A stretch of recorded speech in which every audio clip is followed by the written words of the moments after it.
अस्सलाम वालेकुम दोस्तों, मैं हूं शाहिद हुसैन और मेरे साथ तारिक मतीन साहब हैं। आज हम बात करेंगे ईरान और इसराइल की जंग की सूरत हाल के ऊपर। अब तक जो सूरत हाल है, ईरान का ज़्यादा नुकसान हो चुका है इसराइल की बमबारी और अटैक्स की वजह से, लेकिन ईरान ने जो इसराइल को जवाब दिया है उसका पूरी दुनिया में बड़ा चर्चा हो रहा है, क्योंकि आज तक कोई एक मुल्क ऐसा नहीं था जिसने इसराइल को भरपूर जवाब दिया हो। जवाब के बाद की सूरत हाल क्या है और अब तक कितना नुकसान हुआ है उसके ऊपर भी बात करेंगे, और जो पॉलिटिकल मामला हैं उस पर कितना असर पड़ेगा इस हमले के बाद से, उस पर भी बात होगी। तारिक साहब बहुत शुक्रिया। सबसे पहले तो नुकसानात की बात करें तो नुकसानात में इसराइल ने जिस तरह चुन चुन के साइंसदानों को, ईरान के लीडर्स को, कमांडर्स को, आर्मी चीफ तक को जो है वो मार दिया, तो उसके बाद इतनी ताखीर से ये जवाब बना, उसका क्या वजह हो सकती है? ईरान क्यों खामोश है इतने अरसे तक? देखिए, मेरा ये ख्याल है कि एक स्टेट ऑफ शॉक होगी, क्योंकि हमने कभी भी किसी भी जंग में, हमारे मुल्क ने कोई 5-6 जंगें लड़नी है भारत से, हमने कभी किसी जंग में ये होते हुए नहीं देखा जो इस दफा हुआ। हमने इराक जंग कवर कर ली है, हमने यूक्रेन और रशिया की जंग कवर कर ली है, उसके अलावा हमने कुछ जंगें देख ली हैं। क्या कभी भी ये हमने होते हुए देखा, या हमने जो पुरानी जंगें पढ़ी हैं, वो जंगें जो सैकड़ों साल पहले होती थी, क्या कभी भी किसी भी जंग में ये आपने देखा? मैंने कम से कम देखा नहीं कि हमला शुरू हुआ और उसके बाद खबर आई आपको कि आर्मी चीफ मार दिया, पासदाराने इनकलाब का गार्ड मार दिया, खातमुल अंबिया मरकज का जो हेड था उसको मार दिया, अल कुद्स फोर्स का हेड मार दिया, जो खामनाई साहब हैं, खामनाई साहब का जो करीब तरीन असिस्टेंट था मार दिया।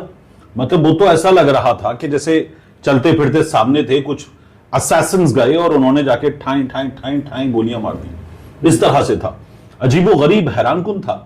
और वो आप देखें ना कि एक मल्टी स्टोरी बिल्डिंग, उस मल्टी स्टोरी बिल्डिंग का एक स्पेसिफिक फ्लोर, उस स्पेसिफिक फ्लोर पर एक स्पेसिफिक अपार्टमेंट, और उस एक स्पेसिफिक अपार्टमेंट की वो स्पेसिफिक कमरे वाली वॉल उस दीवार के अंदर से हिट करके जाके मार दिया और अंदर जाके फट गया। और मतलब मैं हैरान था जिस तरह से वो तमाम चीजें की गई हैं कि, और ये इस तरह का था अनप्रेसिडेंटेड, जिसको कहते हैं ना कि इसकी तो मिसाल ही नहीं मिलती कि ये कहां हुआ है पहले। तो ये तो हमने अमेरिका को भी करते हुए नहीं देखा था, जिस तरह से किया गया। तो बड़ा हैरानकुन था। और मेरा ख्याल यह है कि हम सब के सब उसकी वजह से एक शॉक की कैफियत में थे कि ये हुआ क्या है। और फिर उसके बाद ये अंदाजा था कि ईरान जवाब देगा और ईरान ठीक ठाक जवाब देगा, लेकिन जो एक मिसाइल साइट भी तबाह हुई, उसकी वजह से मेरा ख्याल है कि वो जो अब तक ऐलान है कि हमने खैबर शिकन मिसाइल वो अभी तक नहीं इस्तेमाल किए हैं, वो जल्द दागे जाएंगे। तो वो कब दागे जाएंगे? वो शायद इस वजह से था क्योंकि डैमेज काफी हुआ, और जो इजरायली स्ट्राइक्स हैं वो प्रिसीशन स्ट्राइक्स थी, जहां चाहा वहां मारा, ये हुआ। और अब तक जो साइंसदानों की तादाद है वो 9 हो चुकी। पहले दिन 6, फिर उसके बाद 9, और फिर उसके बाद मजीद 2 सीनियर कमांडर्स वो फिर मजीद हलाक कर दिए गए। तो ये हो रहा था, हम जामे शहादत नोश करते हुए देख रहे थे। बट एक चीज है वो हमेशा समझ में आनी चाहिए दुनिया को, और इसको हमेशा कंफ्यूज किया जाता है कि ताकत और बहादुरी में एक फर्क होता है। बहादुर जो होता है ना, वो ताकतवर हो ये जरूरी नहीं है, और हर ताकतवर बहादुर हो ये जरूरी नहीं है। यानी देखिए, जो सड़क पे बंदा किसी को लूट रहा होता है ना गन लेके, तो उसके हाथ में उस गन की ताकत है, लेकिन वो बहादुर नहीं होता, वो डरपोक होता है, इसलिए डर के मारी गोली चलाता है कि पकड़ा ना जाऊं। जो बहादुर होता है ना, वो कौन होता है? वो जो खड़ा रहता है, डटा रहता है, चाहे सामने वाला ताकतवर जालिम मारता रहे, आप डटे रहें, यह है बहादुरी। और कमजोरी क्या है? भाग जाना कमजोरी है ना। आप भाग गए, आप सामना ना कर सके, ये कमजोरी है। तो लोग हमेशा बहादुरी को ताकतवर होने से कंफ्यूज करते हैं। तो ईरान बहादुर निकला, ये बात मानने की है कि सामने कितनी बड़ी ताकत है और कितना बड़ा मिलिट्री माइट है, उसको छोड़ छाड़ के ईरान ने जवाब दिया, और भरपूर जवाब दिया। तो बहादुरी कैसी सर? टॉप लीडरशिप मरवा बैठे, और ये आज पहली दफा अटैक नहीं हुए थे, इससे पहले भी तो इतने सारे अटैक हुए हैं। चुन चुन के इनके आर्मी के जो जवान थे, जो लीडरशिप थी, उनको मारा गया।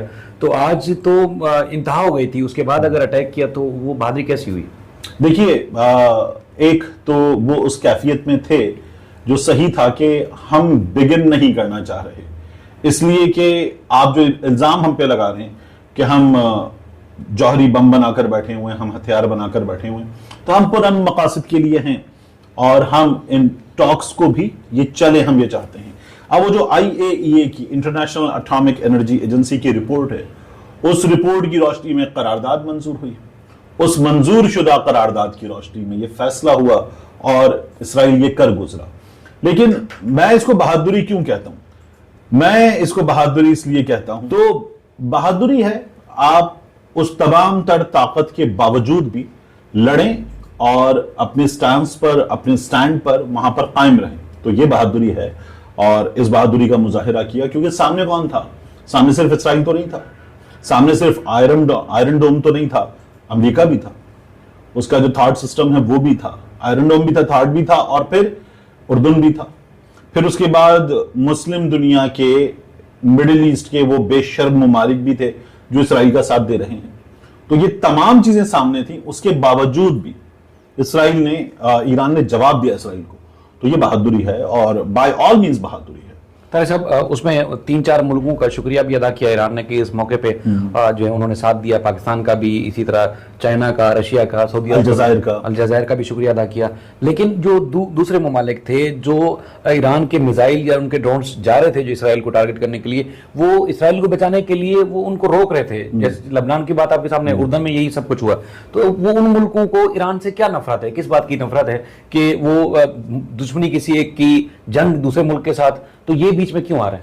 फर्क आ गया ना बहादुरी का, कमजोरी का। आप देखिए कि कंप्रोमाइज्ड हैं, कमजोर हैं, और आप ये भी देखें साथ में कि अभी ट्रंप यहां क्यों आया था इस रीजन में। ट्रंप आया सऊदी अरब, फिर उसके बाद वो कतर गया, फिर उसके बाद वो UAE गया। तो ट्रंप यहां क्यों आया था? दुनिया की सबसे बड़ी दुनियावी ताकत होने के बावजूद भी पैसे मांगने आया था ना, ठीक है।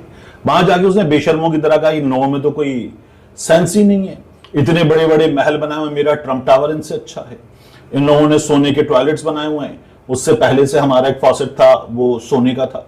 उसने जाके वो सब मजाक उड़ाया उनका, उनसे पैसे मांगे। और अब भी क्या हुआ, जब ये जंग हो रही है, ये लड़ाई हो रही है, तो मोहम्मद बिन सलमान साहब का और ट्रंप का आपस में एक से ज्यादा बार राब्ता हो चुका। तो ये तमाम ममालिक जो हैं ये कंप्रोमाइज्ड हैं, क्योंकि इसराइल से कई बार ये मार खा चुके हैं। ये जब लेट 60s में जो वॉर हुई है उसमें कई मुस्लिम ममालिक मिलकर लड़े थे इसराइल से और सबको एक साथ मार पड़ी थी।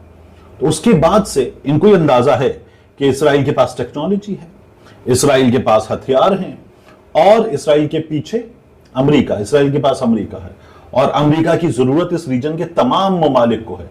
इसलिए कि ये वो तमाम ममालिक है जिनके लिए इकबाल ने कहा था ना, तेरे सोफे हैं उफरंगी, तेरे काली हैं ईरानी, ठीक है। तो वो ये इनका हाल है कि ये बाकायदा तौर पर ताउस और रुबाब अव्वल, शमशीर सना आखिर, तो ये उस जगह पहुंच चुके हैं ना। तुझको बताता हूं तकदीर उमम क्या है, ताउस और रुबाब अव्वल। तो जब ट्रंप आया था तो वो जो आपको बच्चियां बाल झुलाती हुई नजर आ रही थी, या म्यूजिक था ट्रंप के लिए, वो देखा था ना आपने। तो ये कंप्रोमाइज्ड ममालिक हैं, ये सारे के सारे जो है वो बहादुर साबित नहीं हो सके। तो इसलिए ये इन्होंने जो किया है, ये इन्होंने किया है। इनमें से आपको किसी की भी क्या फौज के बारे में कभी कुछ सुनने को मिला कि क्या शानदार फौज है? कभी आपको सऊदी अरब की, UAE की, इनकी फौज के बारे में कुछ पता चला हो, या आपने कभी इनकी फौज के बारे में स्टोरी सुनी हो कि इन्होंने ये डेवलप कर लिया है और ये तैयार हैं इन चीजों के लिए? कभी आपने कोई स्टोरी सुनी हो? ईरान की आप स्टोरीज सुनते हैं, ईरान की आप इसराइल के खिलाफ फलस्तीन के हक में उठती हुई आवाज भी सुनते हैं, बाकी तो आपको सुनने को नहीं मिलती। तो ईरान ने जवाब दिया तो इसराइल का जो डिफेंस सिस्टम था ऐसा था कि जैसे मुकम्मल तौर पर नाकारा हो गया हो। ईरान का जो ये जवाबी वार था उसका क्या रोकने के लिए इसराइल के पास कोई ऐसा बंदोबस्त नहीं था? देखिए, आयरन डोम, ये जो मिसाइल्स हैं, 5वीं वेव जब हमने आखिर तक देखा खबरों में, तो 5वीं वेव, हर वेव में अगर 100+ मिसाइल्स भी मारे गए हैं तो ये 500 के करीब मिसाइल्स। आपने कितनी बड़ी तबाही देखी है। जाहिर है कि कुछ घरों को, कुछ इमारतों को तबाह हाल देखना हम उसे क्या गजा से कंपैरिजन करेंगे? नहीं, मलियामेट हो चुका गजा, ठीक है। तो वो 500 में से मुमकिन है कि कोई 50-60 अपने अहदाफ पर गिरे हों, लेकिन उन्होंने भी उसका 90% रोका है, 90% रोका है।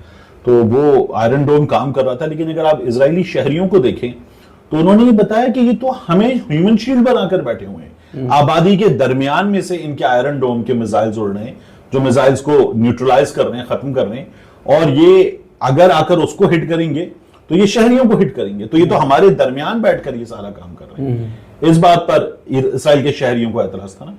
तो जो उन्होंने किया है वो तो वो जो घटिया स्ट्रेटेजी होती है जिसमें अपने ही शहरियों को बाकायदा तौर पर ह्यूमन शील्ड बना लिया, और रोते क्या है हर बार। आपने वो खातून देखी जो बच्चा उठाकर आ गई थी? जी जी बिल्कुल। तो ये हमेशा एक इमेज ऐसे डेवलप करना, दुनिया के सामने ऐसे पेश करना कि हम पर जुल्म अजीम हो गया है। हालांकि आप फलस्तीन में बच्चों को मुसलसल निशाना बनते हुए देख रहे हैं, बेगुनाहों को, निहत्तों को निशाना बनते हुए देख रहे हैं, यही देख रहे हैं मुसलसल। लेकिन वो खुद को पोर्ट्रे ऐसे करते हैं जैसे उनसे बड़ा जुल्म किसी पर नहीं हुआ है। तो अभी होगा क्या इस सारे मामले में, रुकेगा कहाँ? और पाकिस्तान के खिलाफ इंडिया भी एक्शन ले सकता है, क्योंकि अभी तो सब कुछ हुआ है। क्योंकि बल्कि इंडिया में कुछ सोशल मीडिया अकाउंट्स हमने ऐसे भी देखे, वो तो अपनी हुकूमत को मशवरा दे रहे हैं कि उधर इसराइल कर रहा है, इधर से तुम भी पाकिस्तान के खिलाफ शुरू हो जाओ। देखिए, मैंने ये प्रिडिक्ट किया था उस रोज जब ये रात में इजराइल की स्ट्राइक्स शुरू हुई, तो मैंने ये प्रिडिक्ट किया कि अगर इस मामले में अमेरिका सामने आ गया तो पाकिस्तान न्यूट्रल रहेगा। ये ईरान और इजराइल के दरमियान होगा तो पाकिस्तान पूरी तरह से सपोर्ट करेगा ईरान को। अभी जो पूरी तरह से सपोर्ट है ना, इसको मैं चाहता हूं ये बढ़े।